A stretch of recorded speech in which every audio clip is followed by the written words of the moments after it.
Bonjour tout le monde, donc on est le mercredi 18 juillet 2018.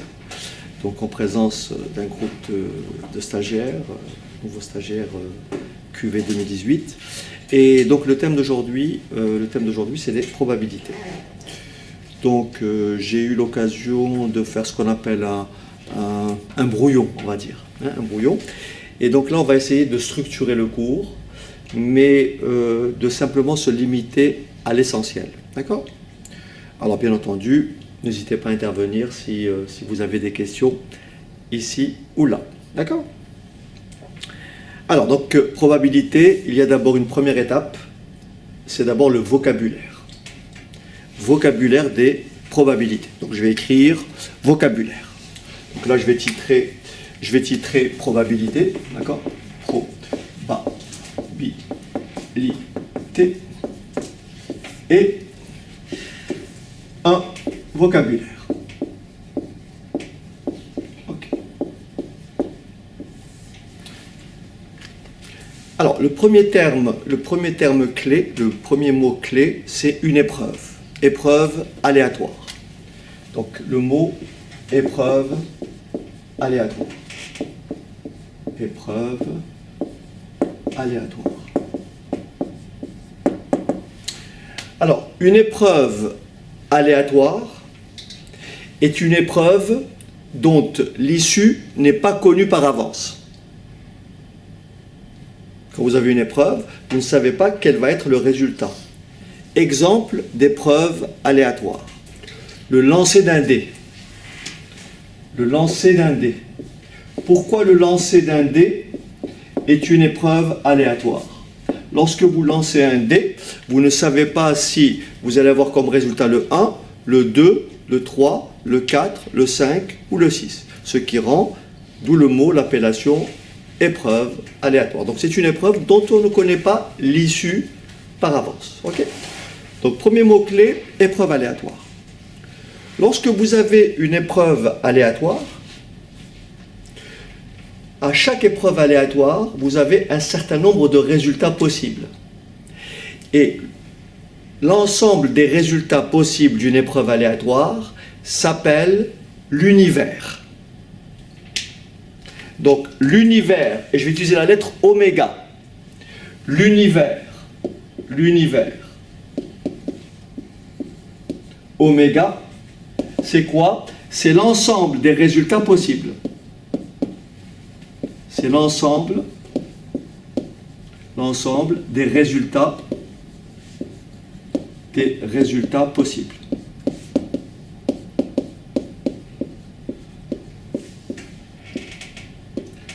Je prends le cas du dé par exemple, je lance le dé, n'est-ce pas? Oméga, ça peut être quoi? Ça peut être 1, 2, 3, 4, 5 et 6. Pourquoi? Parce que c'est un dé dont les faces sont numérotées de 1 à 6. Donc oméga, c'est l'ensemble des résultats possibles. Oméga, c'est l'univers. Est-ce que ça va? Là, vous m'arrêtez dès qu'il y a la moindre difficulté. Hein? Ok. Donc si ce que je dis n'est pas compréhensible, il le sera moins pour les personnes qui écoutent hors du cours. D'accord? Donc n'hésitez pas à participer et à intervenir si besoin. Ok? Donc je répète, une épreuve aléatoire est une épreuve dont on ne connaît pas l'issue par avance. Et chaque fois que vous avez une épreuve aléatoire, vous avez un ensemble de résultats attachés à cette épreuve. Cet ensemble de résultats s'appelle un univers. Okay. Maintenant, qui dit lancer d'un dé, on peut s'intéresser à quelque chose de spécifique. Et là, on va définir la notion d'événement. Donc je vais dire, par exemple, l'événement grand A. L'événement grand A, qu'est-ce que c'est? L'événement grand A est une partie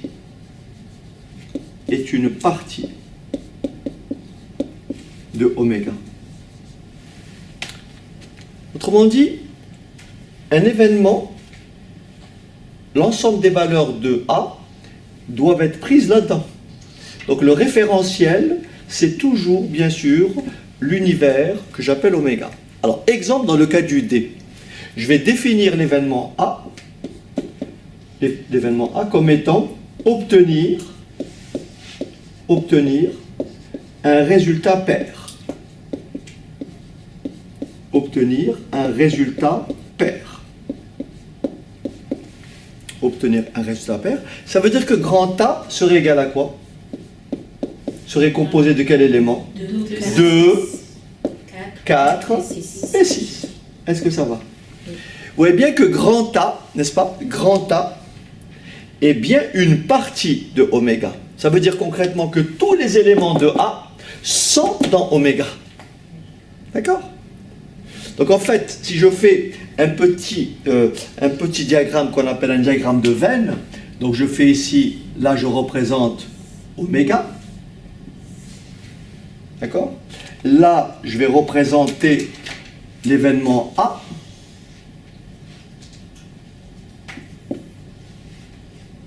Et donc ça, cet événement-là, s'appelle A. Et bien sûr, autour de A, nous avons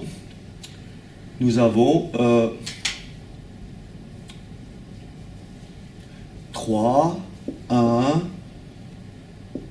5. D'accord?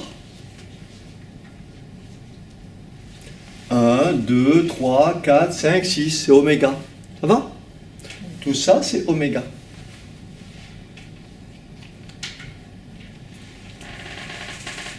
C'est bon?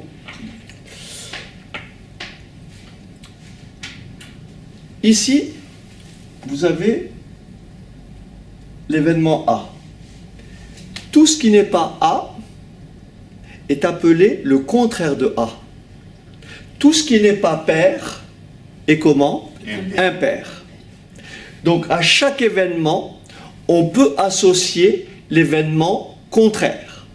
Et l'événement contraire de A, on le notera A avec une barre. Et on le lira A barre. D'accord? Donc on va écrire l'événement. Est-ce que je... Ah oui, je suis trop bas. Je suis trop bas. Donc on va écrire ici l'événement contraire de A. L'événement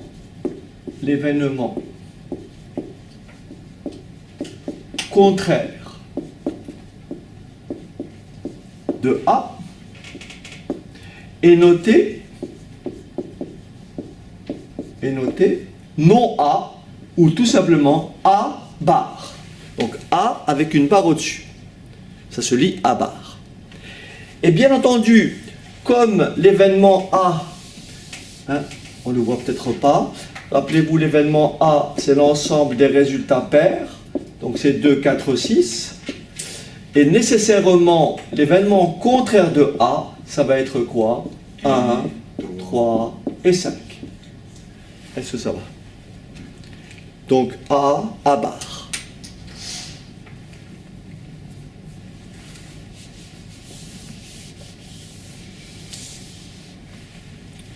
Événement A barre. Événement A, événement contraire de A. C'est bon? Bien. Je vais définir un autre événement. Je vais définir un autre événement.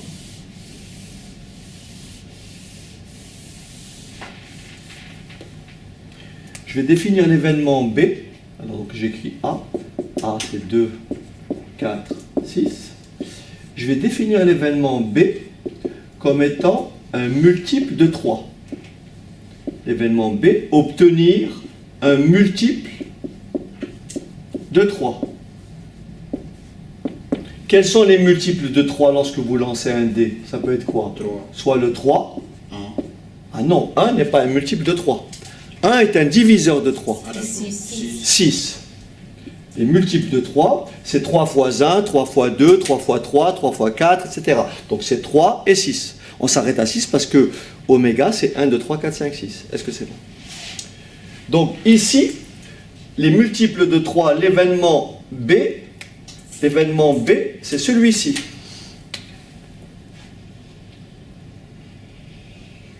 Ça, c'est l'événement B. D'accord? L'événement B, c'est 3 3, c'est 3 et 6. Est-ce que ça va? Événement B. Forcément, l'événement B bar, ce sont tous les nombres qui ne sont pas multiples de quoi? De 3. Donc B bar, c'est quoi? C'est 1, 2, 4, 5. B bar, c'est tout ce qu'il y a autour de B. Tout ce qui n'est pas dans B. Donc c'est 1, 2, 4, 5. Ça va? Bien. Maintenant, il existe deux événements spécifiques. Il y a d'abord l'événement certain. Événement certain. Je vais expliquer ce que c'est. Et bien sûr, à l'opposé de l'événement certain, il y a l'événement impossible. Événement certain, événement impossible.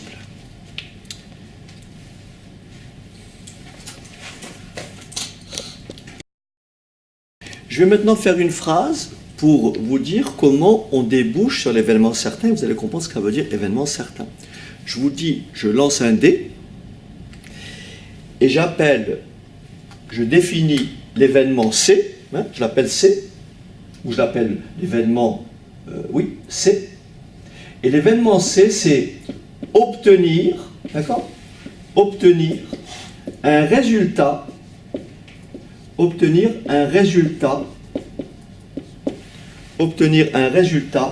inférieur à 8. Inférieur à 8. Donc l'événement C sera composé de quel élément? Obtenir un résultat inférieur à 8. Donc C, ça serait quoi? 1, 2, 3, 4, 5, 6. Et C est tout simplement égal à quel événement? Eh bien à oméga. Donc l'événement certain, c'est oméga. Vous comprenez ou pas? Donc ici, C est égal à oméga. C'est pour ça que l'événement certain, c'est toujours l'univers. Parce que c'est un dé que l'on lance. Dans les 8, Obtenir inférieur à 8, à 10, à 18, peu importe. Ce qui est important, c'est que je réalise tout oméga. C'est pour ça que peu importe, si je dis obtenir un résultat inférieur à 7, j'aurai oméga quand même. Obtenir un résultat inférieur à 9, j'aurai oméga. Inférieur à 1000, j'aurai oméga. En fait, compte, on réalise l'événement certain dès qu'on réalise oméga. Autrement dit, l'événement certain s'appelle comment tout simplement? Oméga. L'événement certain, c'est l'univers. L'événement certain, c'est l'univers oméga. Est-ce que c'est bon? Chaque fois que vous réalisez oméga, vous réalisez l'événement certain. Maintenant, je vais vous expliquer ce qu'est l'événement impossible. Donc, je vais l'appeler l'événement I. L'événement I. L'événement I. Donc, l'événement impossible. Obtenir un résultat. Obtenir un résultat supérieur. Obtenir un résultat supérieur à 7. Obtenir un résultat supérieur à 7. Qu'est-ce qui peut me dire l'événement I est composé de quel élément? De rien du tout. De rien du tout. Et c'est pour ça que ça s'appelle l'ensemble comment? Vide. Et donc l'événement impossible se note ensemble vide. Lorsque il n'y a rien dans l'ensemble, lorsque dans l'événement, un événement ne contient aucun élément, on dit qu'il est comment? Impossible. Donc l'événement impossible, c'est l'ensemble vide. L'événement certain, c'est l'univers oméga. Est-ce que ça va?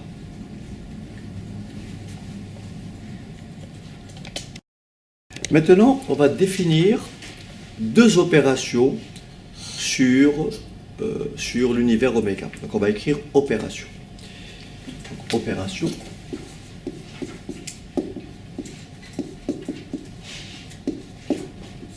On va définir deux opérations. Opération union et opération intersection. Opération union, opération réunion et opération intersection.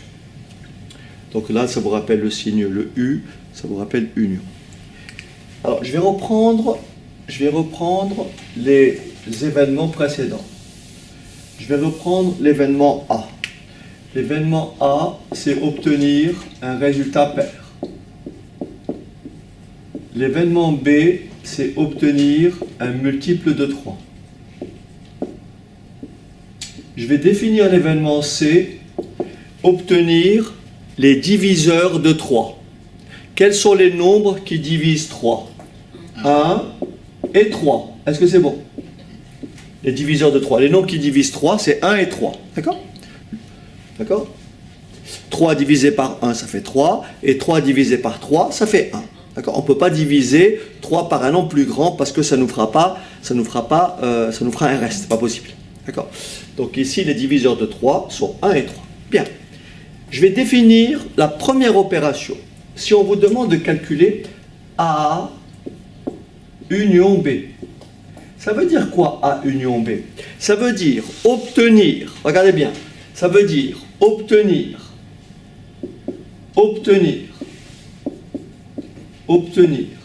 un résultat pair ou non pas ou impair, ou multiple de 3. Ou multiple de 3. Ça veut dire concrètement, le ou qui est là, c'est un ou qu'on appelle un ou inclusif. Ça veut dire, si le nombre est pair, je le prends. S'il est multiple de 3, je le prends. S'il est à la fois multiple de 3 et pair, je le prends aussi. Ça, c'est le ou inclusif. C'est comme je vous dis, cherche secrétaire parlant anglais ou allemand. Si elle parle anglais, on la prend. Si elle parle allemand, on la prend. Si elle parle anglais et allemand, on la prend aussi. C'est ça le ou inclusif. Ne pas confondre ce ou avec le ou du fromage ou dessert. Fromage ou dessert, c'est le fromage tout seul ou le dessert tout seul. C'est jamais les deux en même temps. C'est pas ce ou là. D'accord? Donc ici, quand je veux calculer A union B, A ou B, ça se lit A ou B, ou A union B. Il sera composé de quels éléments? Allez-y. 2, 4, 2, 3, 3, 4 et 6. et 6. Est-ce que ça va? Je prends tous les éléments pairs ou multiples de 3. A ou B. Si je dis A ou C, ça va être quoi? 2, 4, 6, 1, Alors, 1, 2, 2, 3, 4 et 6. Est-ce que ça va? Multiple, pair ou diviseur de 3. Bien. Maintenant, on va définir l'autre opération qui est l'opération intersection. Donc, vous voyez ici la réunion, c'est tous les éléments qui sont là, vous voyez? 2, 4, 6 et 3. C'est la réunion des deux. Donc, quand vous avez un ensemble A et vous avez un ensemble B, la réunion de A et B, d'accord, c'est tout ça. C'est tous les éléments qui sont là-dedans. D'accord? C'est bien 2, 3, 4, 6. Ça va? Bien. Maintenant, je vais définir une opération qui est l'opération intersection. Donc ici, je vais écrire à la place de union, je vais écrire intersection. Et voilà ce qui va changer. Ici, ça veut dire quoi? Obtenir un résultat pair. Qu'est-ce que je dois mettre ici? À la place de ou? I, Combien? et, Et. Et là, je mets à la place de ou, je mets et. Donc, union, c'est ou, intersection, c'est et. Obtenir un résultat pair et, c'est-à-dire en même temps, un multiple de 3. Est-ce que c'est bon? Donc, cette fois-ci, l'intersection de A, l'intersection, alors est-ce que j'ai la place? Je vais écrire ici. L'intersection de A et B, alors c'est quoi l'intersection de A et B? Qu'est-ce qui est à la fois pair et multiple de 3? C'est tout simplement l'élément 6. Vous voyez? Ce qui est commun aux deux, c'est 6. D'accord? Maintenant, qu'est-ce qui est commun à A et à C? Qu'est-ce qui est pair et en même temps un diviseur de 3? Est-ce qu'il existe une partie commune à A et à C? Non. On dit que l'intersection, elle est comment? Vide. Et les événements A et C, c'est très important, ils portent un nom. On dit que l'événement A et C sont comment? Incompatibles. D'accord? Je l'écris ici. Les événements A et C, les événements A et C sont incompatibles. Deux événements sont incompatibles s'ils n'ont aucun élément en commun, si leur réalisation simultanée est impossible. D'accord? Si leur intersection est comment? Vide. Si leur intersection est égale à l'événement impossible. La conséquence de tout ça, c'est que si j'écris A ou, c'est-à-dire A union A bar, si je réunis un événement A et son contraire, qu'est-ce que j'obtiens toujours? L'univers. L'univers, oméga. Si je fais A ou A bar, si je réunis les résultats pairs et les résultats impairs, ça me donne l'univers oméga. Donc A union A bar est toujours égal à combien? À oméga. Ça, c'est faut le savoir. Et bien sûr, si je fais A inter A bar, ça me donne quoi? L'ensemble vide. Voilà, ça me donne l'événement comment? Impossible. Impossible. Les événements A et A bar sont dits comment? Incompatibles. A et A bar sont incompatibles. Est-ce que ça va? Alors, juste une autre appellation, d'accord? On avait évoqué lors de la précédente séance, lorsque vous avez un événement, vous avez un... Bon, quand je dis un événement, l'événement A, c'est aussi un ensemble. Il est composé des éléments 2, 4, 6. Oméga, c'est l'événement certain, c'est l'univers, c'est un ensemble. D'accord? Dans ces ensembles-là, il y a un certain nombre d'éléments. Par exemple, l'ensemble A a combien d'éléments? 3.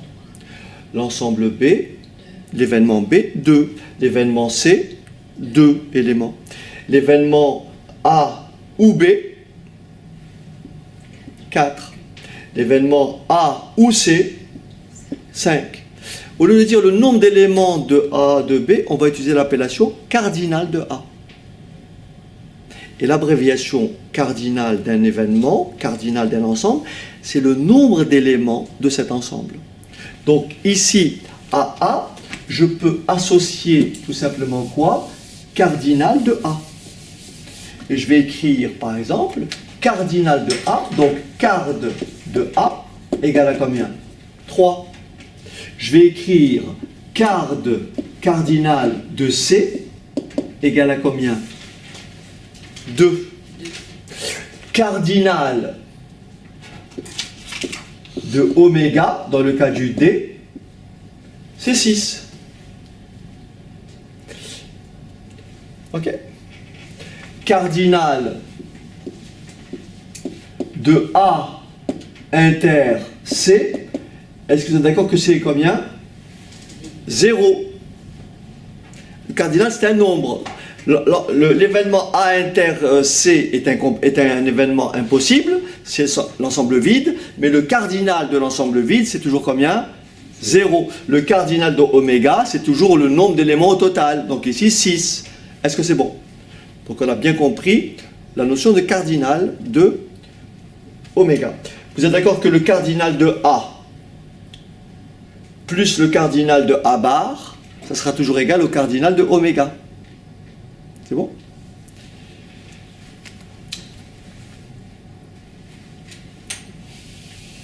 Ce que vous remarquez ici, regardez bien,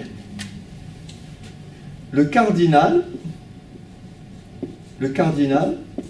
de A ou B. Le cardinal de A union B. Tout à l'heure, on a écrit que A union B est égal à combien? 2, 3, 4, Voilà, 6. A union B égale 2, 3, 4 et 6. D'accord? Le cardinal de A union B, c'est combien? 4. C'est 4. Est-ce que ça va? Mais, de façon intuitive, si vous dites le cardinal de A union B, on ajoute les éléments. Donc, on serait tenté d'écrire cardinal de A union B égale au cardinal de A, d'accord? Plus le cardinal de B. Mais si je regarde bien, le cardinal de A, c'est combien? C'est 3. Oui. Le cardinal de B, c'est combien? C'est 2. 3 plus 2, ça fait combien? 5. Mais ça ne fait pas 4. Qu'est-ce qui s'est passé? Il s'est passé que lorsque je dis cardinal de A, je compte les 3 éléments. Et quand je dis cardinal de B, je compte les 2 éléments. Vous voyez que le 6 a été compté combien de fois? 2 fois. C'est pour ça qu'en général, le cardinal de A union B, il faut retenir ça. Le cardinal de A union B, c'est toujours vrai. C'est toujours égal au cardinal de A, plus quoi? Le cardinal de B, moins le cardinal de quoi? De l'intersection. A inter B. Est-ce que ça va? Et vous pouvez vérifier. 3 plus 2, 5, moins 1. Pourquoi au cardinal de A inter B? Il est simplement composé de quoi? De l'élément 6. Vous voyez bien que A inter B est tout simplement le cardinal est bien égal à 1. Est-ce que ça va?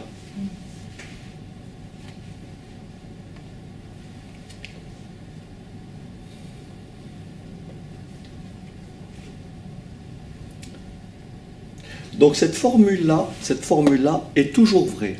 Cardinal de A union B est toujours égal à cardinal de A plus cardinal de B moins cardinal de A inter B. Maintenant, pour être complet, et après on va maintenant définir ce qu'est une probabilité. Pour être complet, vous êtes d'accord avec moi que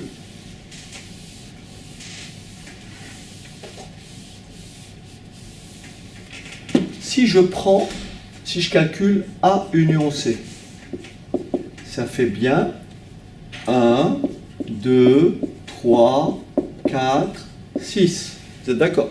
A union C. Si je calcule A inter C, ça fait combien? Ça fait l'événement impossible. Il n'y a aucun élément commun à A et C. Et maintenant, si j'applique ma formule au-dessous, et si j'écris cardinal de A union C, c'est égal à quoi? À cardinal de A plus cardinal de C, et après, moins inter C. Est-ce que ça va? La formule, c'est A union B, c'est A, B, moins A inter B. D'accord? Donc, A union C, c'est A, C, A inter C. Et mais cardinal de A, c'est combien? 3. Cardinal de C, c'est combien? 2. 3 plus 2, 5. Mais cardinal de A inter C, c'est combien? Ben 0. Et c'est vrai, ça fait bien 5. Vous avez compris? Le cardinal de A union C, c'est bien égal à 5.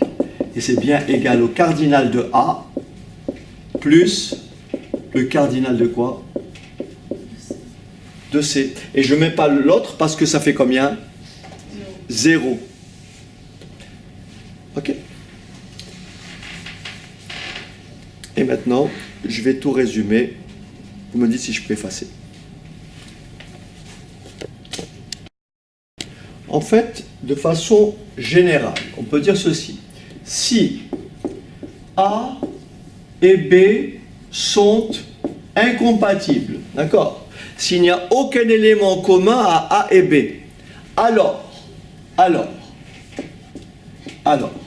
le cardinal de A union B est égal à quoi? À cardinal de A plus le cardinal de B. Est-ce que c'est bon?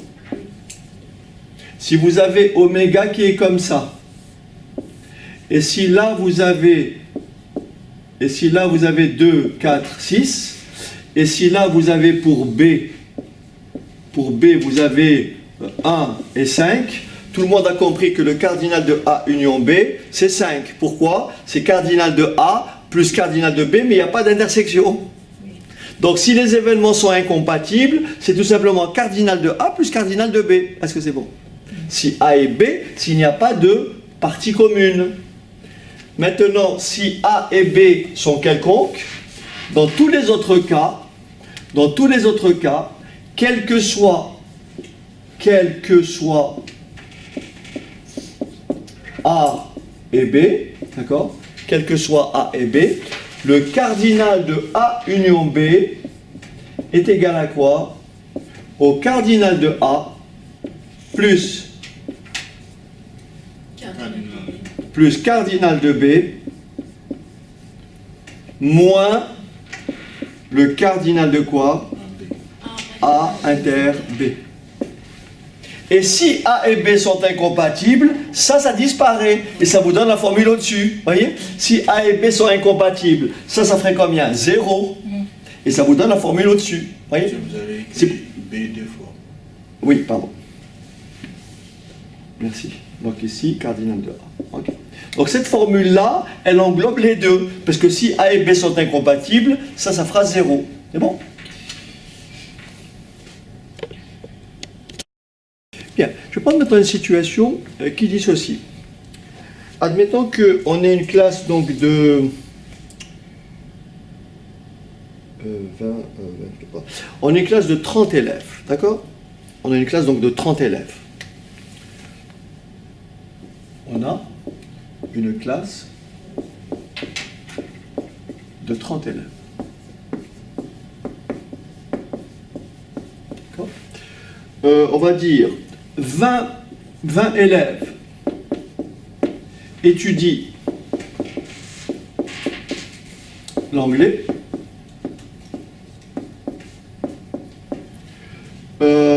7 élèves étudient l'espagnol. 7 élèves étudient l'espagnol et 3 élèves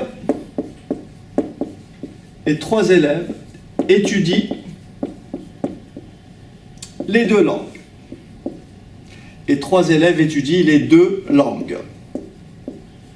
Donc je répète, nous avons une classe de 30 élèves. Dans cette classe, nous avons 20 élèves qui étudient l'anglais.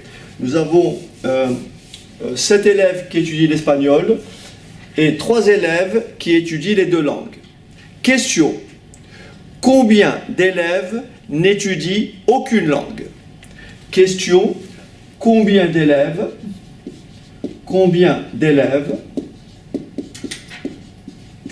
n'étudient aucune langue?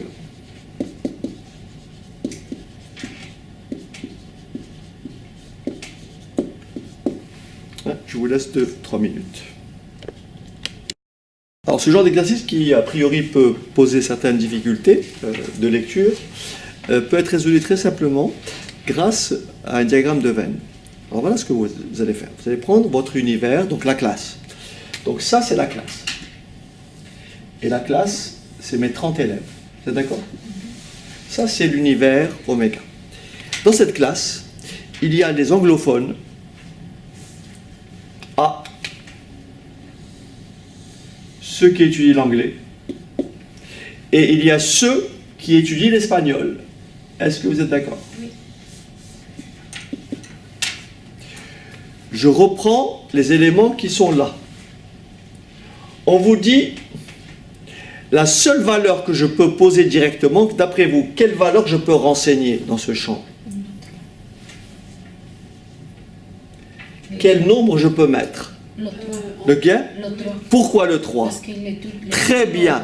Donc vous commencez par les élèves qui étudient les deux langues. Donc là, comme votre camarade dit, je commence par mettre ici le 3. Vous me suivez ou pas? Maintenant, je vais déduire le reste. Combien étudie l'anglais? 20. Donc, tout ça, ça fait 20. Donc, comme là, il y a 3.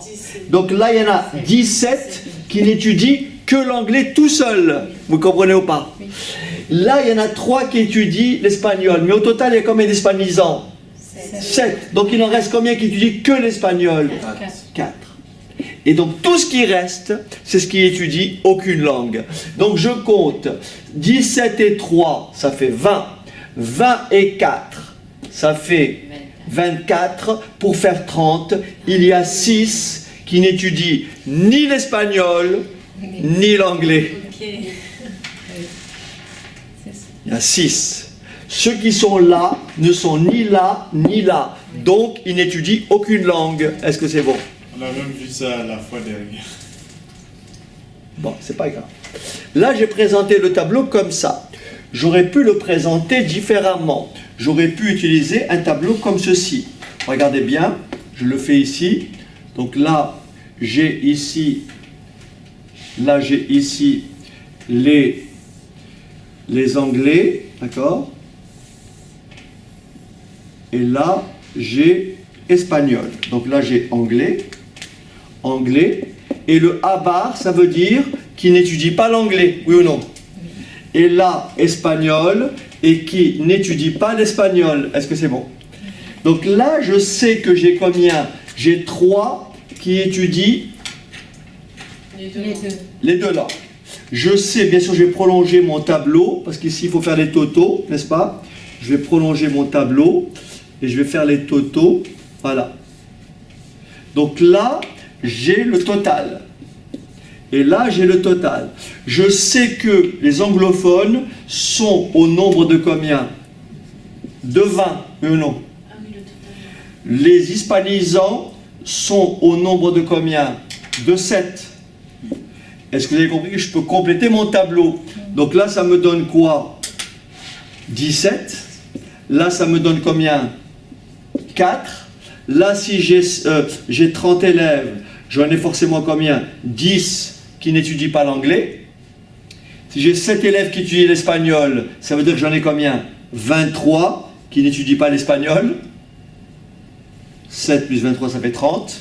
Et forcément, il me reste combien ici qui n'étudient ni l'anglais ni l'espagnol? Il m'en reste combien? 6. Est-ce que vous avez compris?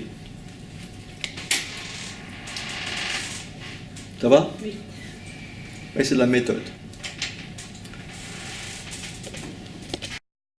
Oui, j'ai omis de dire que si, bien sûr, vous avez trouvé comme réponse 0, comme certains de vos camarades ici présents, en fait, parce que vous avez fait l'erreur suivante, vous avez tout simplement dit, bah, je fais le total, j'ai fait 20, plus 7, ça fait 27, 27 plus 3, ça fait 30, donc toute la classe étudie au moins une langue, et donc il y a 0 élève qui n'étudie aucune langue, ce qui est faux. Justement, il se trouve que les 3 élèves qui étudient les 2 langues sont comptés 2 fois lorsque vous faites ça, plus ça, plus ça. Vous comprenez? Ce qui veut dire que lorsque vous... C'est pour ça qu'il faut commencer par les élèves qui étudient les 2 langues.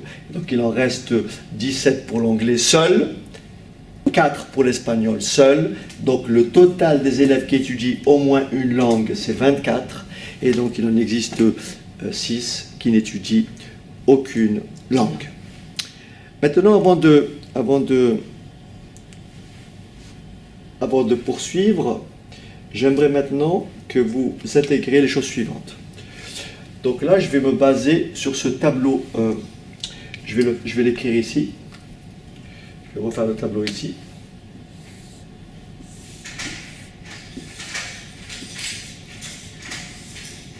Pour vous habituer aux écritures. Donc là, j'ai anglais et là, j'ai abar. Ça veut dire qu'il n'étudie pas l'anglais. Là, j'ai espagnol et là, j'ai ebar. Ça veut dire qu'il n'étudie pas l'espagnol. Donc là, vous avez compris, on a expliqué, ça c'est A, inter-E, ça veut dire l'élève étudie les deux langues, anglais et espagnol, oui ou non? Anglais et espagnol. Ici, qu'est-ce qui peut me traduire par une phrase? A, inter-E bar. Ça désigne quoi? Les élèves qui étudient l'anglais. Excellent, pas l'anglais, les élèves qui étudient uniquement l'anglais. Hein? Les élèves qui étudient l'anglais, c'est ceux-là ici, d'accord? Mais uniquement l'anglais, c'est l'anglais et pas l'espagnol. Est-ce que c'est bon? Donc A, inter, E bar, c'est anglais seul, oui ou non? Et ici, comment ça s'appelle cela? C'est A bar, inter, E. Et il représente quoi, A bar, inter, E? Les élèves qui font uniquement espagnol. Très bien, ce sont les élèves qui étudient uniquement l'espagnol ou l'espagnol seul. Est-ce que c'est bon?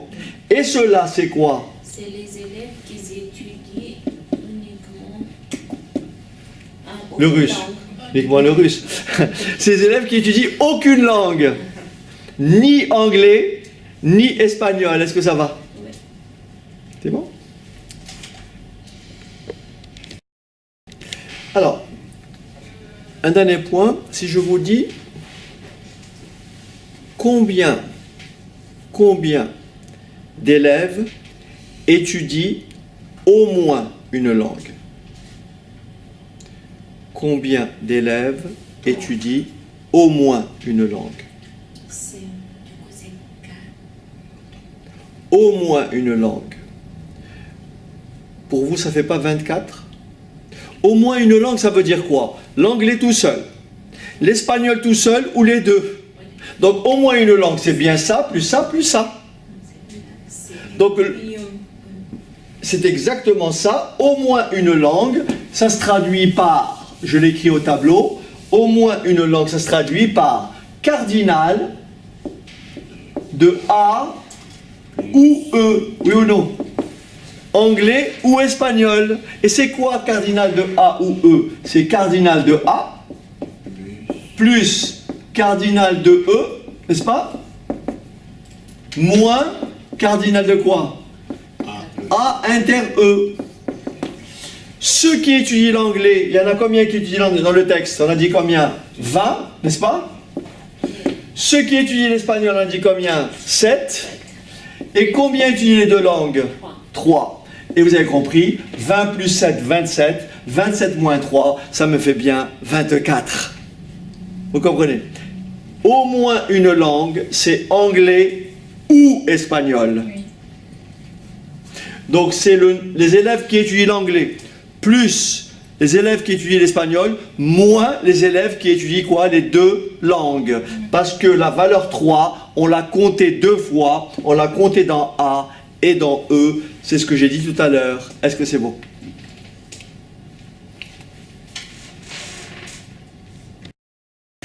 Alors, on va maintenant définir ce qu'est une probabilité. D'abord, une probabilité, c'est un nombre. Alors, la probabilité d'un événement A, la probabilité d'un événement grand A, notée P de grand A, est un nombre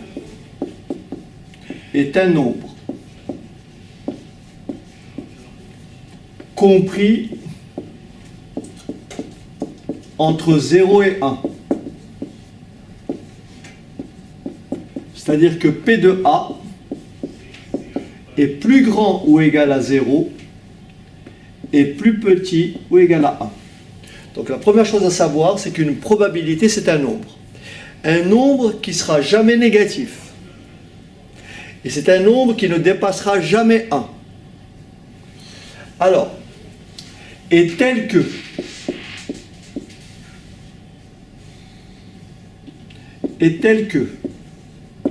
deux points. Premièrement, la probabilité de l'événement certain, la probabilité de oméga, c'est toujours égal à combien? À 1. P de oméga, c'est 1. Ce qui est logique, la probabilité de l'événement certain, on a 100% de chance de réaliser oméga. D'accord? Quand vous lancez un dé, je vous dis, quelle est la probabilité d'obtenir un résultat inférieur à 8? Ben, vous dites 1. Parce que vous réalisez oméga. Un résultat inférieur à 8, c'est probabilité d'obtenir le 1 ou le 2 ou le 3. On est sûr d'avoir le 1 ou le 2 ou le 3 ou le 4 ou le 5 ou le 6. Donc P de oméga, c'est 1. Deuxième axiome, on appelle ça. Si A et B sont incompatibles, ça veut dire si les événements A et B, l'intersection est vide. Si les événements A et B sont incompatibles, alors, et voilà ce qu'on retiendra. Alors, la probabilité d'avoir A ou B, c'est tout simplement la probabilité de A plus la probabilité de B. La probabilité de A ou B, c'est P de A plus P de B.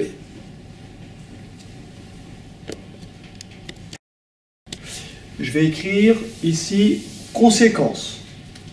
Alors, conséquence. Conséquence de cette définition axiomatique. On a vu, on sait que A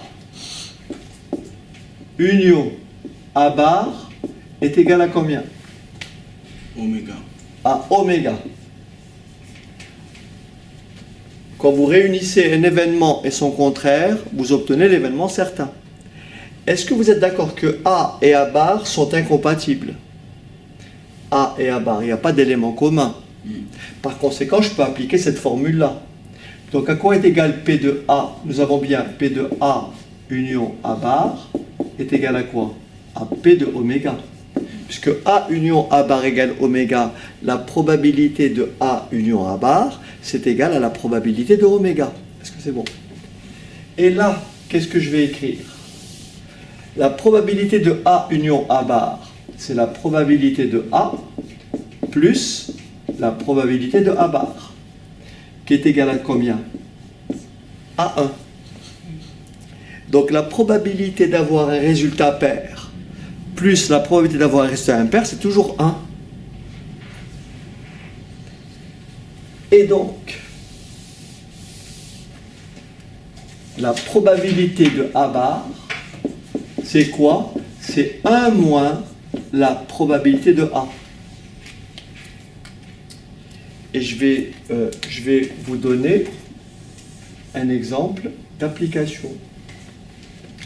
Donc la probabilité de A bar, c'est 1 moins la probabilité de A.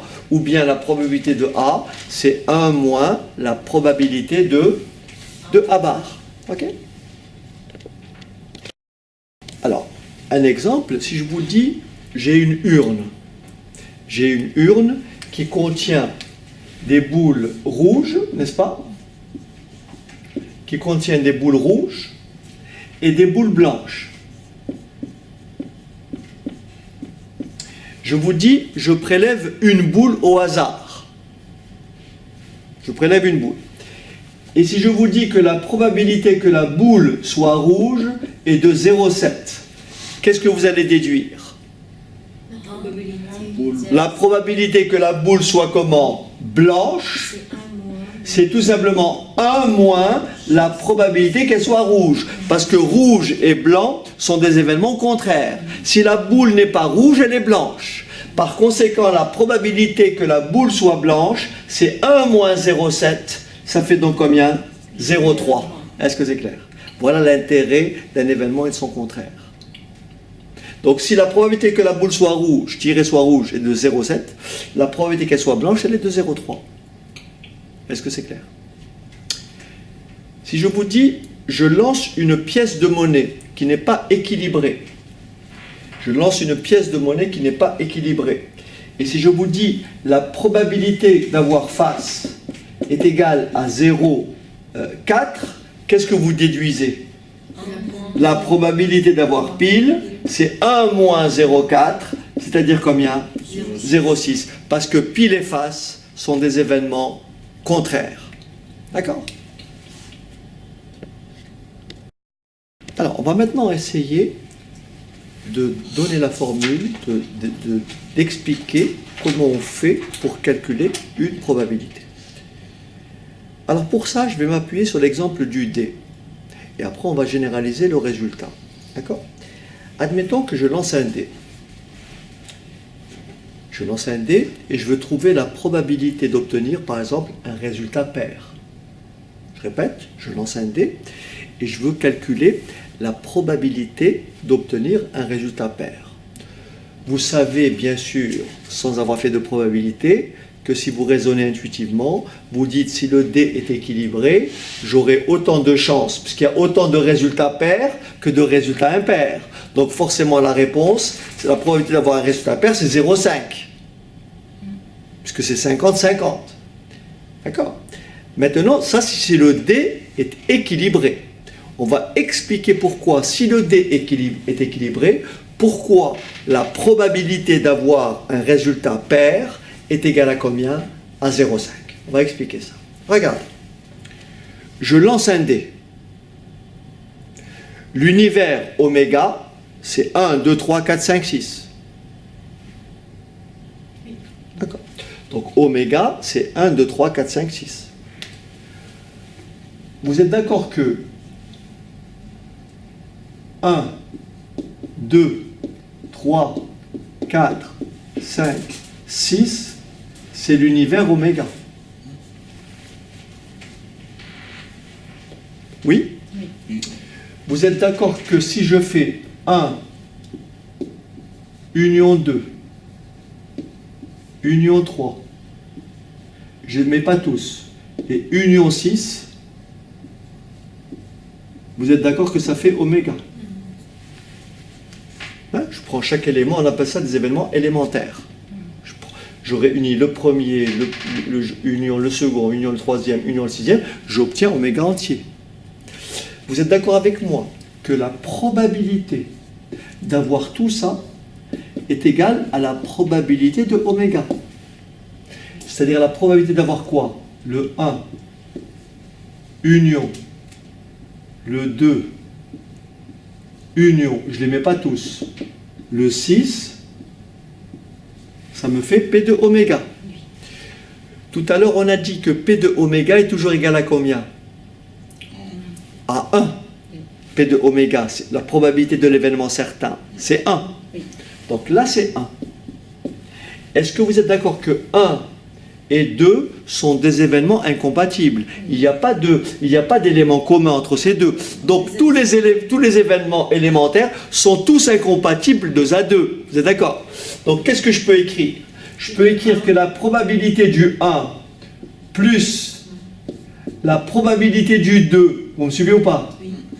Plus, je ne mets pas tous, hein, plus, point, point, point, la probabilité d'avoir quoi? Le 6 égale à 1. Oui. Donc, si je dis que ça, je lance un dé.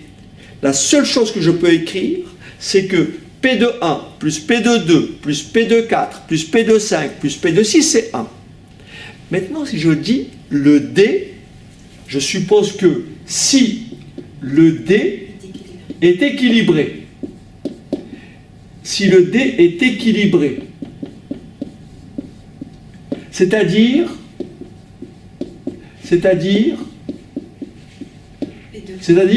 on se place en situation d'équiprobabilité. On se place en situation d'équiprobabilité. C'est-à-dire, j'ai autant de chances d'avoir le 1 que d'avoir le 2 que d'avoir le 6. On dit que le dé est équilibré. Donc, on a donc On a donc la probabilité d'avoir le 1 est égale à la probabilité d'avoir le 2. Vous me suivez ou pas? Est égale, point, point, point, à la probabilité d'avoir quoi? Le 6. Et tout ceci, c'est le même nombre que j'appelle comment? Petit p. P de 1 égale P de 2 égale P de 3 égale P de 4 égale P de 5 égale P de 6 égale petit p. Donc je vais remplacer toutes ces valeurs-là par petit p. Ça me fait donc quoi? Petit p pour P1 plus petit p pour P2 plus petit p pour P3 plus petit p pour P4 plus petit p pour P5 plus petit p pour P6 égale à combien? 1. J'ai combien de fois P? 6 fois P. J'ai donc 6 fois P égale 1. Ce qui implique quoi? Que P est égal à combien? 1 sixième. Donc la probabilité d'avoir le 1 est égale à la probabilité d'avoir le 2 est égale à 1 sur 6. Est-ce que ça va? Je lance un dé. Quelle est la probabilité d'avoir le 1? 1 sur 6. Le dé équilibré, hein? Quelle est la probabilité d'avoir le 6? 1 sur 6. Ma question tout à l'heure, c'était probabilité d'obtenir un résultat comment? Pair. Vous me suivez ou pas? Probabilité d'obtenir un résultat pair. Est-ce que je peux effacer le... Ok. Donc parfait, maintenant on va donc répondre à la question, quelle est la probabilité lorsqu'on lance un dé équilibré d'obtenir un résultat pair? Donc voilà ce que je vais faire. Je vais effacer ici. Alors, je vais écrire bien sûr l'événement A. L'événement A, c'est obtenir un résultat pair. Donc c'est tout simplement quoi?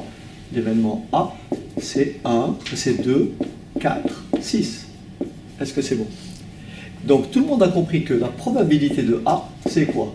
C'est la probabilité d'avoir le 2 plus la probabilité d'avoir le 4, n'est-ce pas? Plus la probabilité d'avoir le 6. Or, précédemment, j'ai calculé quoi?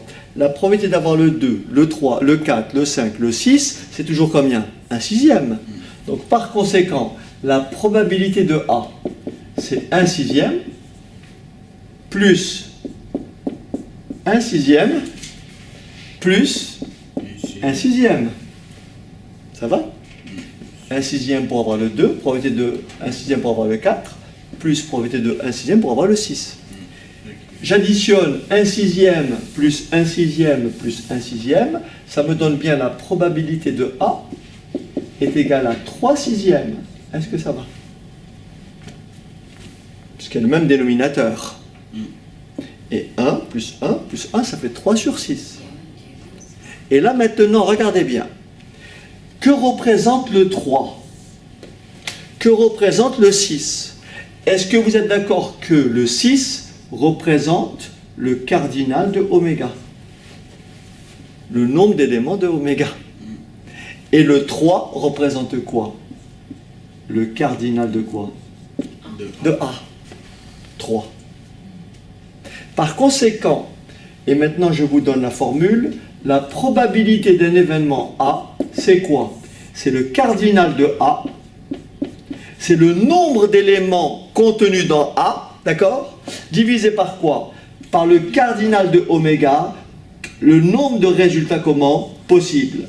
Donc on va écrire une formule plus littérale, et on va dire ici la probabilité d'un événement A, c'est le nombre de cas favorables, d'accord? Nombre de cas favorables sur le nombre de cas possibles.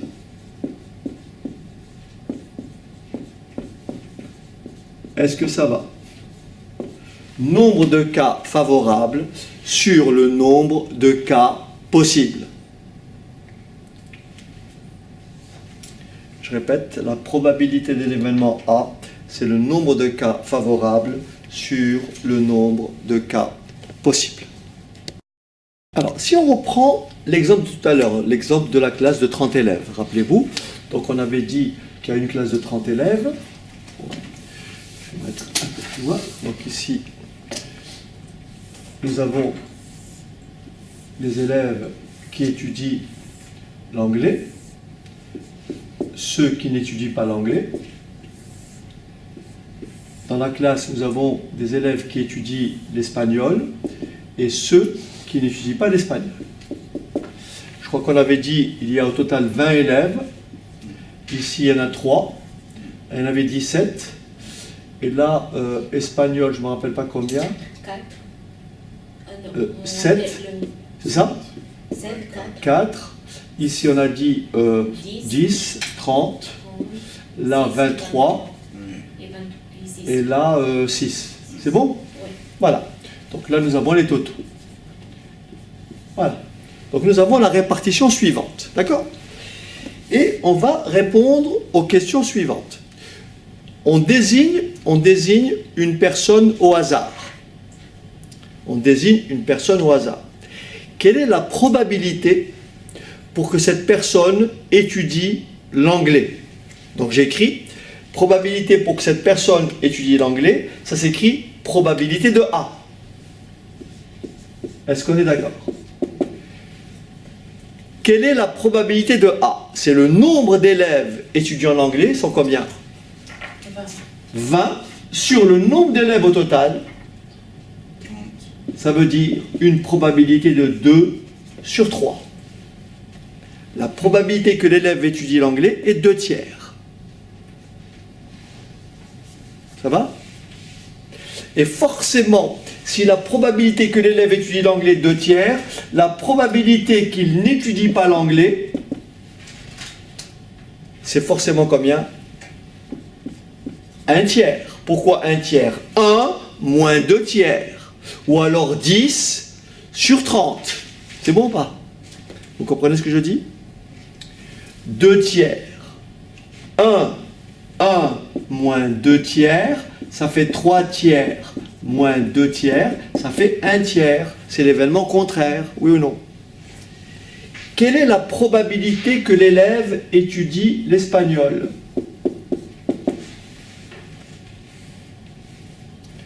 Je désigne un élève, quelle est la probabilité que cet élève étudie l'espagnol? Combien? 7 sur 30. Et cette fraction est irréductible. Il y a 7 élèves qui étudient l'espagnol, nombre de cas favorables 7, nombre de cas possibles 30, oui ou non? Et forcément, l'événement contraire, P de E bar, la probabilité que l'élève n'étudie pas l'espagnol, je fais 1 moins 7 sur 30, ou bien je fais 23 sur 30. D'accord? 23 sur 30. Et tout le monde a compris que 7 sur 30 plus 23 sur 30, ça fait 1. 2 tiers plus 1 tiers, ça fait 1. Parce que j'ai fait P de A plus P de A bar. Ça va? Comment je traduis la probabilité que l'élève étudie les 2 langues? Les 2 langues. Inter, anglais et espagnol. Est-ce que ça va? Probabilité que l'élève étudie l'anglais et l'espagnol. D'accord? Ça me fait donc combien? 3 sur 30. Et en simplifiant par 3, ça fait 1 sur 10.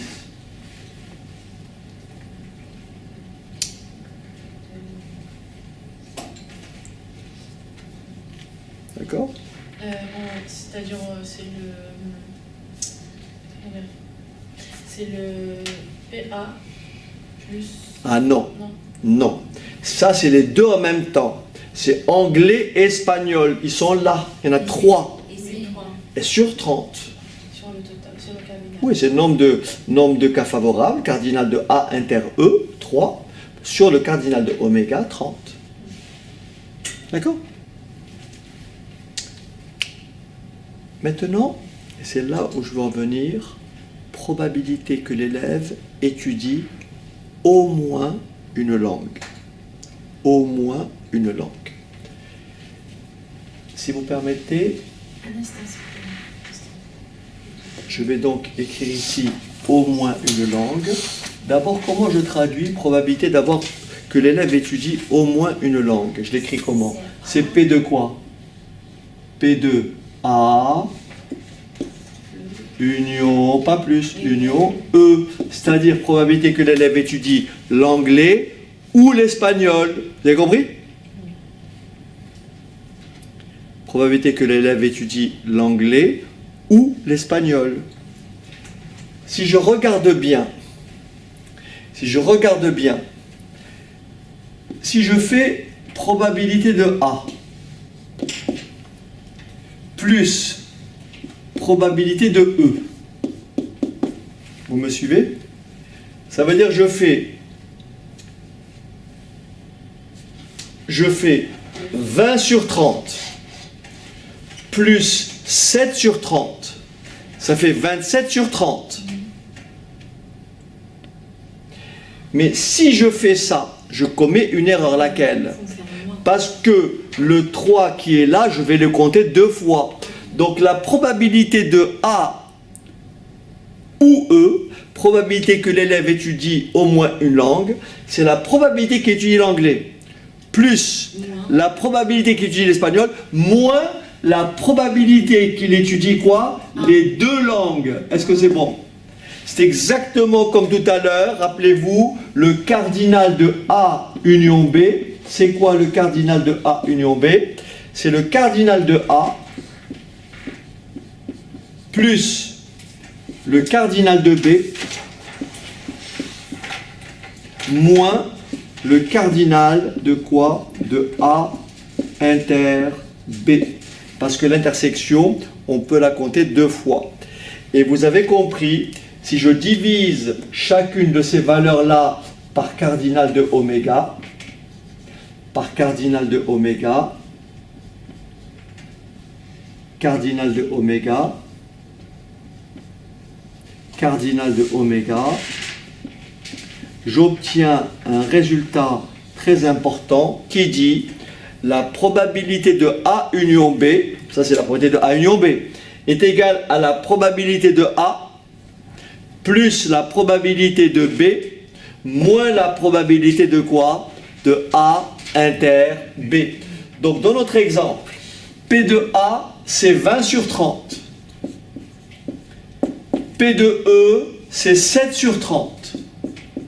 Moins P de A inter E c'est 3 sur 30.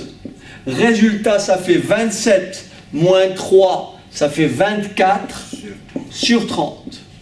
Et en simplifiant par 3, ça me fait 8, pas par 3, par 6. En simplifiant par 6, ça me fait 4 sur 5. Et en fait, vous retrouvez cette valeur-là, au moins une langue, c'est 3 plus 17, ça fait 20, plus 4, ça fait bien 24 sur 30. Vous avez compris? Ok?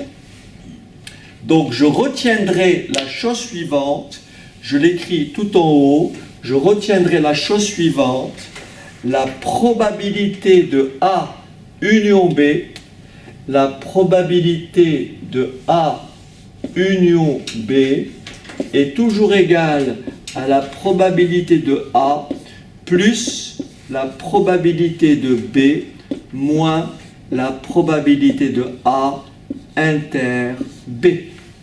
C'est P de A plus P de B moins P de A inter B.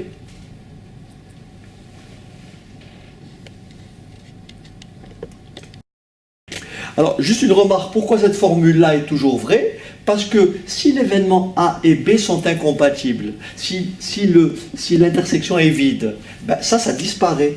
Il vous restera P de A plus quoi? P de B. Vous avez compris? Donc si vous avez par exemple, je vais vous donner, je peux effacer? Je vais vous donner un petit exemple.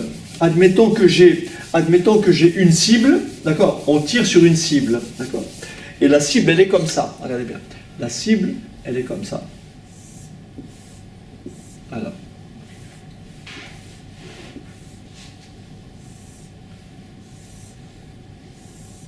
Donc là, par exemple, ça c'est l'événement A. Ça, c'est l'événement A. Donc c'est la partie rouge. Et là, je vais prendre une autre couleur. Et ça, je vais dire, par exemple, c'est l'événement B. D'accord? Voilà. Donc événement A, événement B. Donc la personne qui va tirer sur la cible, le projectile va forcément atterrir ici. Il ne va jamais atterrir à l'extérieur. Il sera forcément dans ce carré-là. D'accord? Donc tout le monde a compris que la probabilité dans ce cas-là, elle est proportionnelle à l'aire de chaque carré. Autrement dit, j'ai autant de chances que le projectile atterrisse là ou qu'il atterrisse là. C'est la même probabilité. Vous me suivez ou pas? Parce que c'est le même carré. Donc, si j'appelle ici la probabilité de A, ce qui est en rouge, je vais donc calculer quoi? La probabilité de A, cette probabilité est logiquement proportionnelle à l'aire. La probabilité de A est égale à combien? Il y a combien de carrés au total? 16. L'événement A, c'est le projectile atterrit dans la partie rouge. Donc le nombre de cas favorables, 2. Nombre de cas possibles, 16. Est-ce que ça va? Donc la probabilité que le projectile atterrisse là, c'est 2 sur 16. D'accord? Maintenant, si je dis probabilité de B, quelle est la probabilité que le projectile atterrisse dans la partie bleue? Vous répondez combien? 3 sur 16.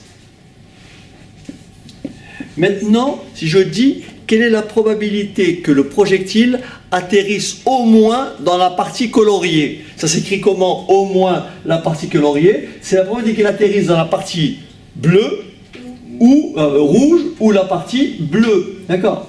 Et vous avez compris qu'il n'y a les deux événements sont incompatibles. Donc tout le monde a compris que cette probabilité-là, c'est bien égal à P de A plus P de B. Oui ou non? Oui. Et ça fait bien 5 sur 16. Est-ce que ça va? Maintenant, admettons que je définisse un autre événement. Donc là, j'ai l'événement rouge, l'événement bleu. Admettons que j'introduise un événement noir. Et que l'événement noir soit comme ça. Et que l'événement noir soit comme ça. Et cet événement, je l'appelle C. D'accord? L'événement C. La probabilité de A, ça ne change pas. La probabilité de A ne change pas. La probabilité de C, c'est combien? La partie noire. 4 sur 16. Oui ou non? Probabilité de C, c'est 4 sur 16.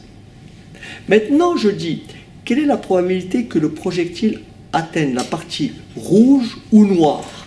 J'écris ça comment? P de A union C. Est-ce que ça va? Est-ce que réellement je fais comme au-dessus 2 16e plus 4 16e? Là, vous avez compris que ça ne marche plus. Ça ne fait pas 6 16e.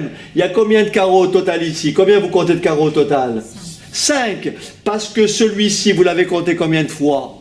2 fois. Donc, il faut faire moins la probabilité qu'elle atteigne les deux. Oui ou non? Donc, moins combien? 1 16e. C'est-à-dire P de A inter... voilà. Vous comprenez ou pas? Donc, ici, c'est bien égal à P de A plus P de C moins P de A inter C. Oui ou non? Et P de A inter C, c'est 1 sur 16. Donc ça fait 2 et 4, 6. 6 moins 1, 5. Probabilité 5, 16e. Est-ce que vous avez compris? Oui. Voilà. Alors, admettons qu'on ait une roue comme ça, une roue de loterie, d'accord? Et que l'on fasse tourner, puis qu'elle s'arrête, la flèche s'arrête quelque part, soit ici, soit ici, soit ici, d'accord? Et nous avons, vous avez compris, des secteurs angulaires à peu près tous égaux, d'accord? Ils ont tous la même aire, d'accord? Donc je fais tourner la roue, et la question est celle-ci, quelle est la probabilité d'obtenir le 1? J'ai appelé ça P1. 1 sur 6. Non. Combien? 2 sur 6. Ah, 2 sur 6, pardon. Pourquoi 2 sur 6? Parce qu'au total, il y a 6 positions possibles. D'accord? La flèche, elle peut atterrir dans ce secteur, celui-ci, celui-ci, celui-ci, celui-ci. Comme ils ont tous la même aire, donc c'est 1 sur 6, probabilité de 1 sur 6 d'atterrir dans l'un de ces secteurs. Mais je vais avoir le 1. il y a 2 1. Par conséquent, la probabilité d'avoir le 1, c'est 2 sur 6. Est-ce que ça va? Probabilité d'avoir le 2, 3 sur 6. 3 sur 6. Et forcément, la probabilité d'avoir le 3, 1 sur 1 sur 6. Et en toute logique, c'est 2 sur 6 plus 3 sur 6 plus 1 sur 6, ça fait bien 6 sur 6. Ça va? Alors, une autre situation, je vous dis par exemple, on lance, je vais faire simple, on lance 2 dés numérotés de 1 à 4, donc des dés à 4 faces. Et on les lance tous les deux, et on fait la somme obtenue, on fait la somme des résultats affichés. Donc, on va d'abord déterminer le nombre de résultats possibles. Donc, puisque je lance 2 dés, le premier dé, il peut être le 1, le 2, le 3 ou le 4. Le deuxième, il peut être le 1, le 2, le 3 ou le 4. D'accord? Donc, si je fais un inventaire des résultats, j'obtiens ce qu'on appelle un tableau à double entrée. C'est d'accord? Donc, je peux obtenir, là, j'ai le premier dé, et là, j'ai le deuxième dé. Donc là, je peux obtenir le 1, le 2, le 3 ou le 4. Vous me suivez? Ça, c'est pour le premier dé. Pour le deuxième dé, je peux obtenir le 1, le 2, le 3 ou le 4. Donc, je représente ainsi.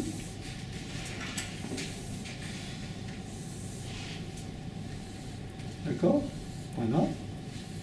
Et l'épreuve consiste à lancer les 2 dés, n'est-ce pas? Et à faire la somme des résultats obtenus. Donc, quelle est la première somme ici? Ça fait quelle somme? 2. 1 plus 1. D'accord? Donc là, je peux obtenir 2. Après, 3, 4, 5. Après, 3, 4, 5, 6, après, 4, 4, 5, 6, 7, après. 5, 5, 6, 7, 8. Est-ce que c'est bon? Là, je fais la somme. Et je me demande, première question, probabilité, d'accord? Probabilité d'obtenir un multiple de 3. Vous me suivez ou La pas? probabilité de quoi? J'ai pas. Ce que vous avez mis dans le tableau à l'intérieur. J'ai dit, on lance 2 dés, Oui. et l'épreuve consiste à faire la somme des résultats Ah, obtenus. ok, d'accord. Donc ça, c'est les résultats possibles. Il y a combien de résultats possibles? 16. Voilà, il faut pas les compter comme ça. Vous dites, j'ai combien de choix pour le premier dé? 4.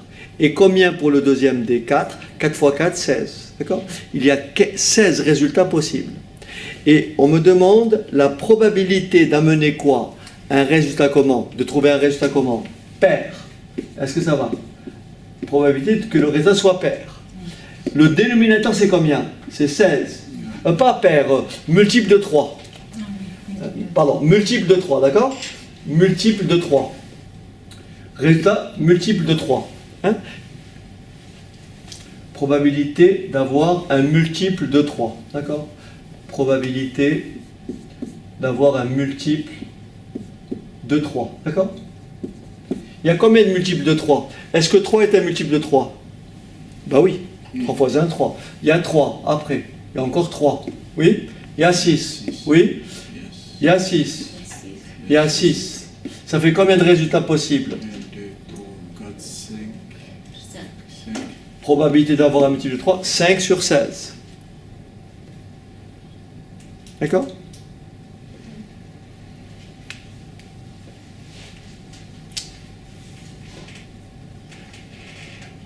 Quelle est la probabilité d'obtenir un résultat pair? Probabilité d'obtenir un résultat pair. 4, 5, 6, 7, 8. Bien sûr, dans 1, 2, 3, 4, n'est-ce pas? J'ai autant de résultats pairs que de résultats impairs. Donc la logique, la probabilité d'obtenir un résultat pair, c'est forcément 0,5. Et si vous détaillez, ça fait bien 8 sur 16. Et pourquoi 8? Parce que les résultats pairs pour le premier dé, c'est 2 et 4, ça fait 2 choix. Et pour le... qu'est-ce que je dis? Pourquoi je dis 8? Oui, attention, parce que dans les deux sens. Il y a donc il y a 8. Pourquoi? Parce que 2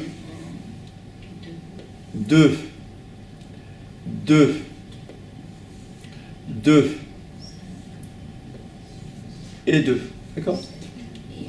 Donc il y a forcément autant de résultats pairs que de résultats comment? Impairs.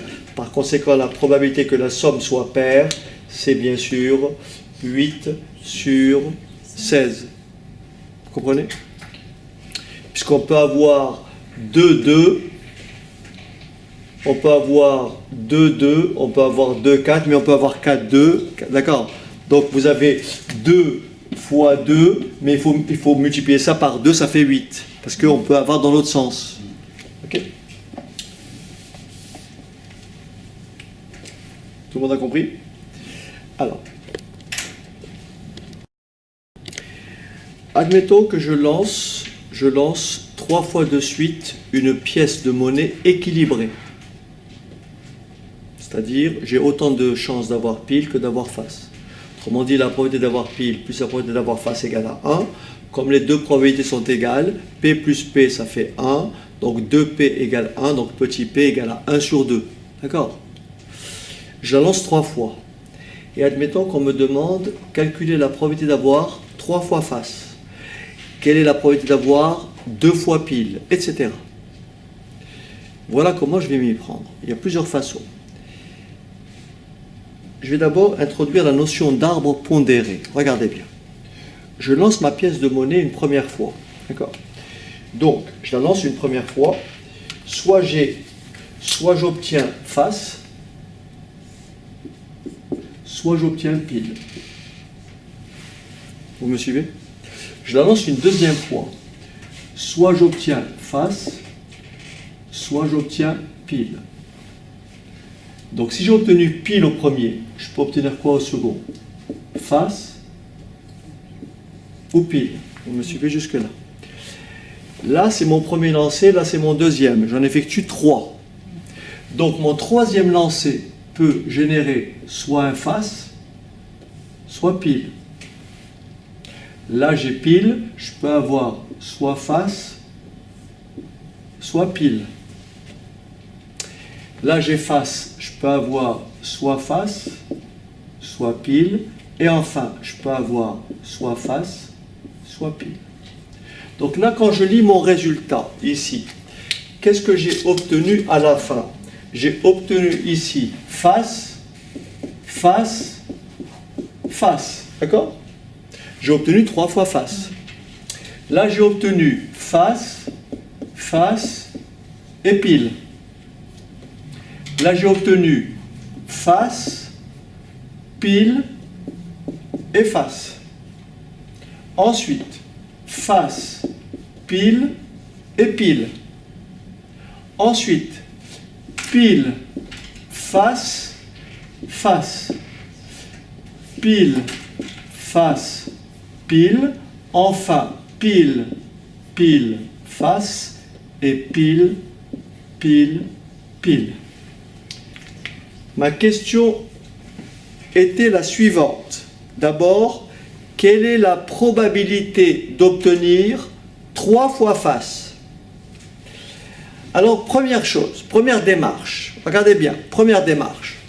Je dis, j'ai combien de choix pour le premier lancer? 2 choix. J'ai 2 choix pour le premier lancer. Le premier lancer étant fait, j'ai 2 choix pour le second. Vous voyez, chaque choix se subdivise en 2.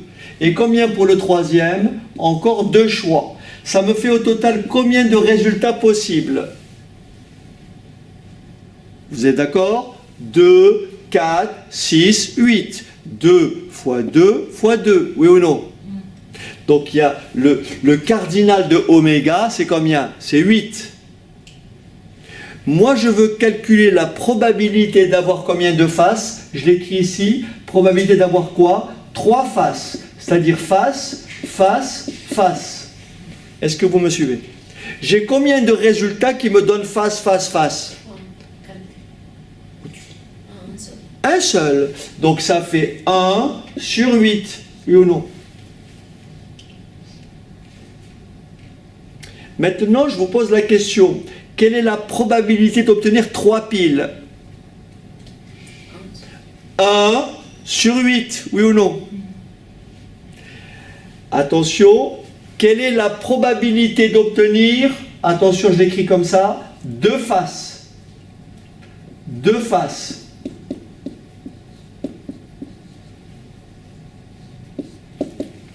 Il y a combien de résultats qui débouchent sur 2 faces? Est-ce que ce résultat-là, est-ce que celui-ci convient? Ça fait bien 1, d'accord? Après, 2. Après, est-ce qu'il y en a un autre?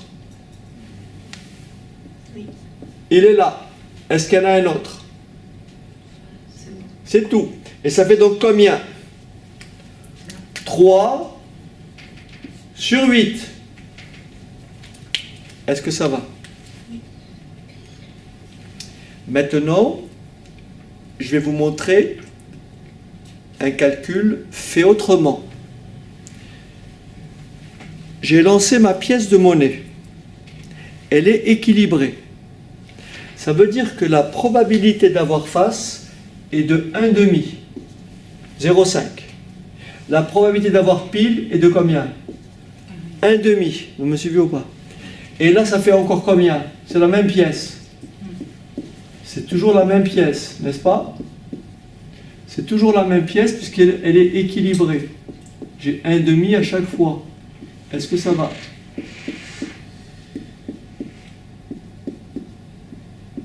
Un demi partout.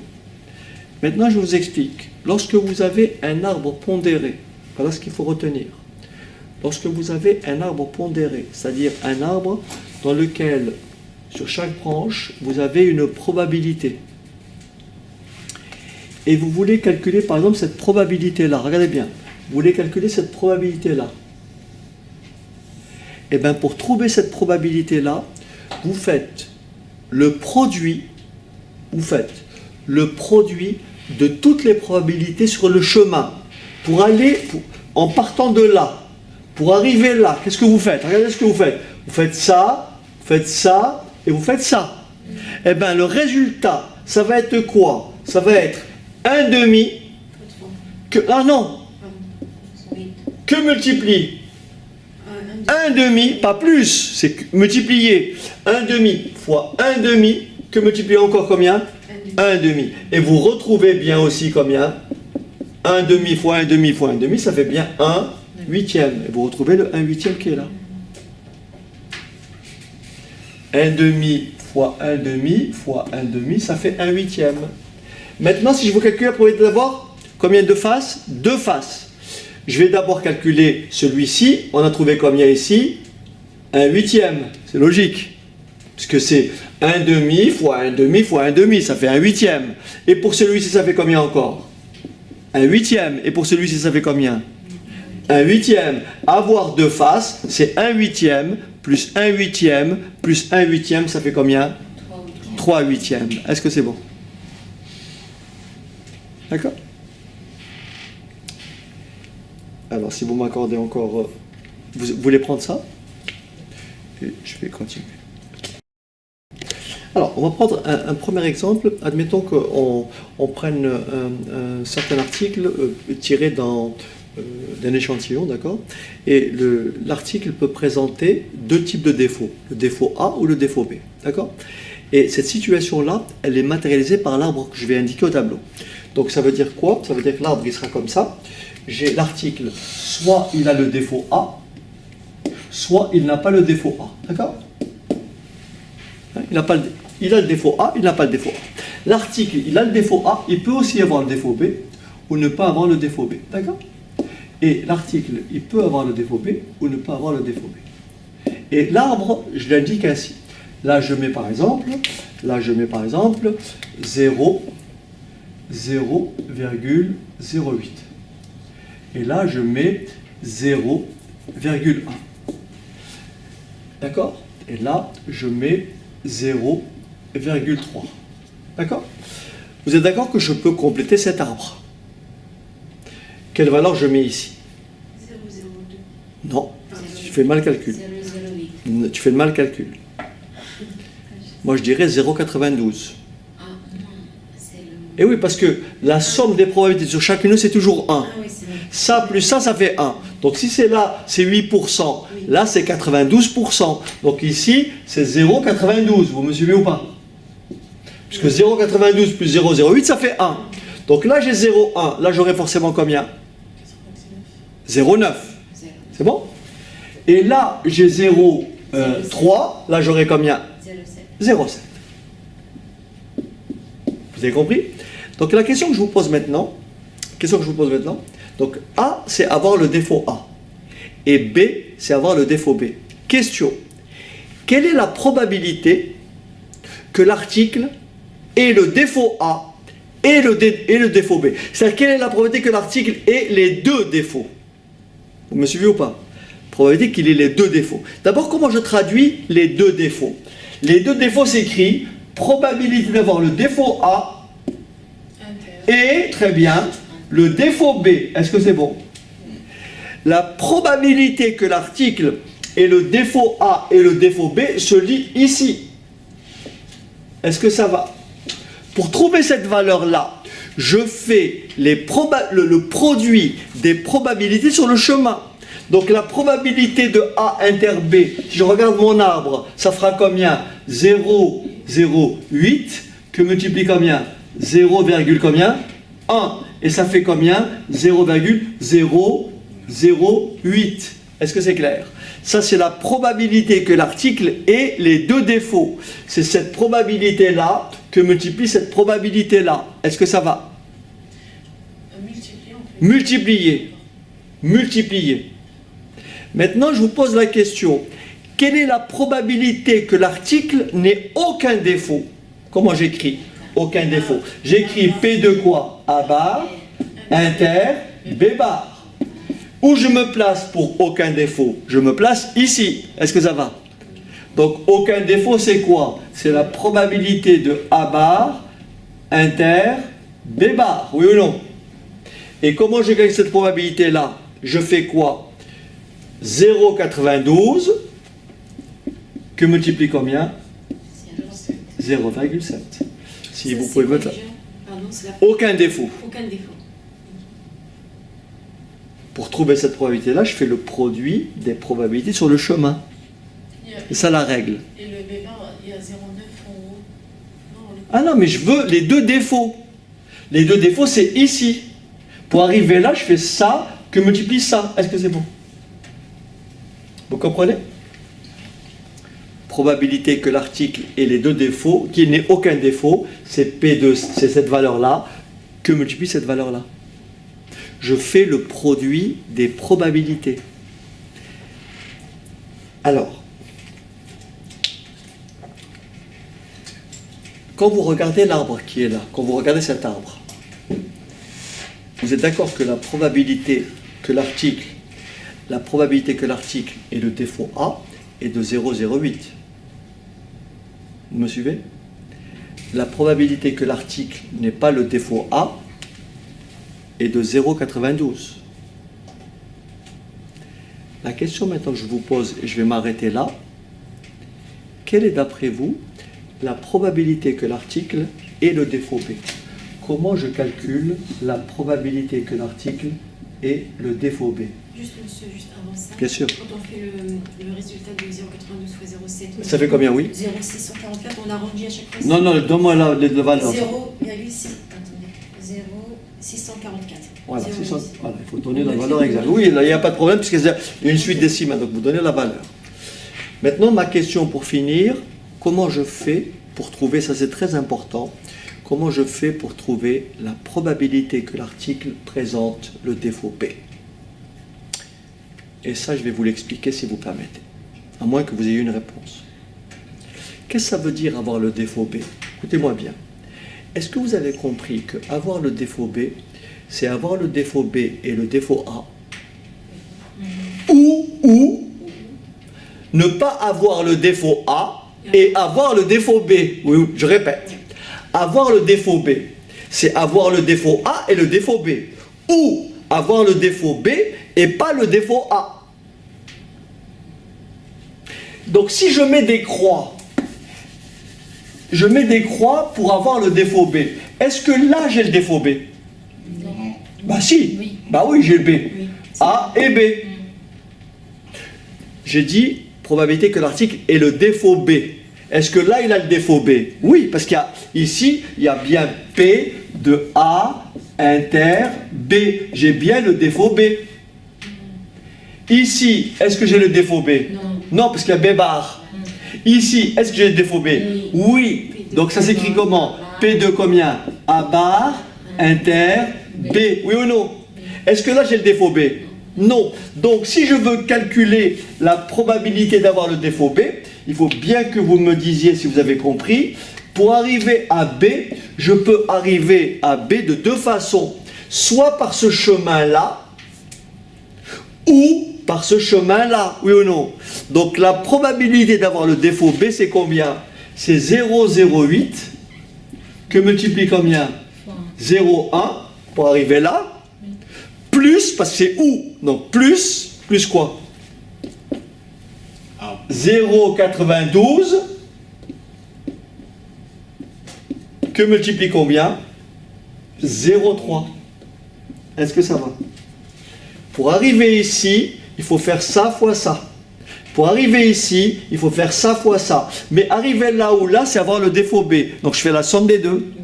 Vous comprenez le raisonnement? J'ai compris le raisonnement. En fait, moi, je veux juste comprendre d'où sort la règle de P à inter B, que c'est 0,08 fois 0,1.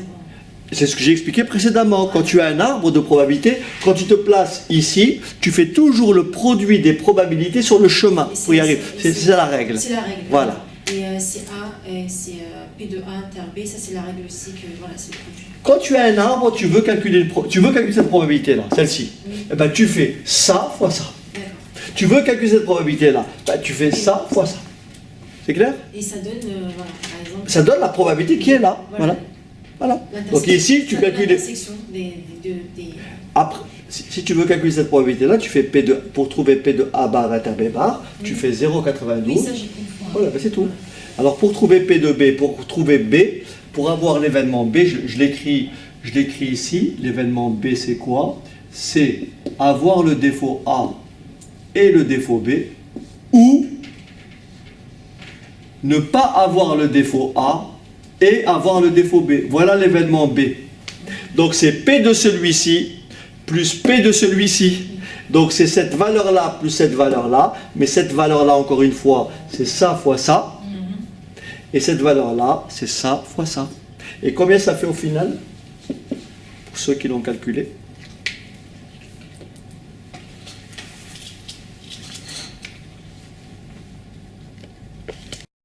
Réponse ici, donc 0,284.